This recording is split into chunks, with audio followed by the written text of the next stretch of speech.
Dr. Peter Hotez now, co-director of the Center for Vaccine Development at Texas Children's Hospital. Doctor, thank you. Are we in a good position to beat back this Delta variant, or are you concerned?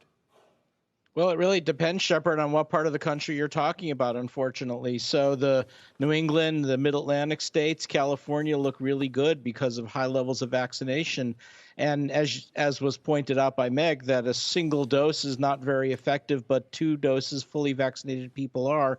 And that's what we're achieving in the Northeast and in California. But here in the South, particularly in Louisiana, Mississippi, we're seeing really low vaccination rates, and less than 10% of adolescents are vaccinated in many of these southern states. So we have a real vulnerability here. Real vulnerability. Do you believe that in the fall, because of this variant, they could have real trouble in Alabama, Mississippi, Louisiana, across that region?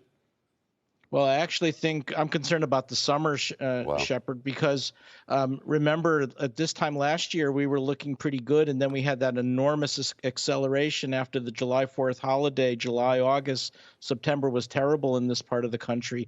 And we have to assume that Mother Nature is telling us that that same thing's going to happen again. So I'm really holding my breath about the South is what happens over this summer. Well, the CDC, as you know, is planning an emergency meeting to talk about this rare heart inflammation that they've seen in a very small number of people who got the vaccine, mostly people under 30. How do you know if you have that inflammation, and can it be serious?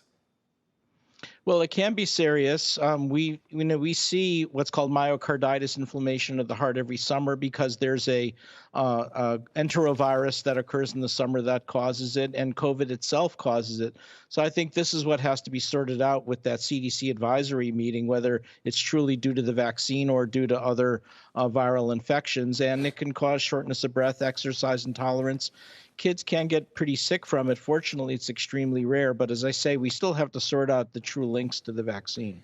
You're a pediatrician. What's your message to parents who may be concerned about getting their kids the vaccine? You know, right now, I'm pretty convinced that the possibility of severe COVID-19 from this new Delta variant is a far bigger concern. So I'm strongly recommending for adolescents to get their 2 doses of vaccine. And remember, you can't wait, because even if you get vaccinated tomorrow, it's going to be 5 to 6 weeks before you're fully immunized after those 2 doses.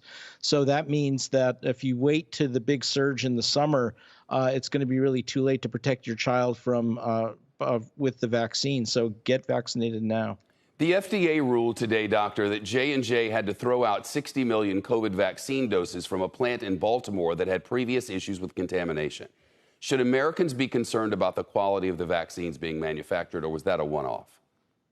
Well, it's actually on top of another 15 million doses at the same plant of the J&J vaccine that was contaminated with the AstraZeneca vaccine. And so that's why they are only doing a single source manufacturer. I think my way of looking at it's the other way around, that our system of inspections and pharmacovigilance, as we call it, is so robust that we're picking up things like that. So if anything, the American people should be reassured. The problem is that it's so tragic to have to throw away those doses, although we have to do it. It really is. Dr. Hotez, thank you. Shepard Smith here. Thanks for watching CNBC on YouTube.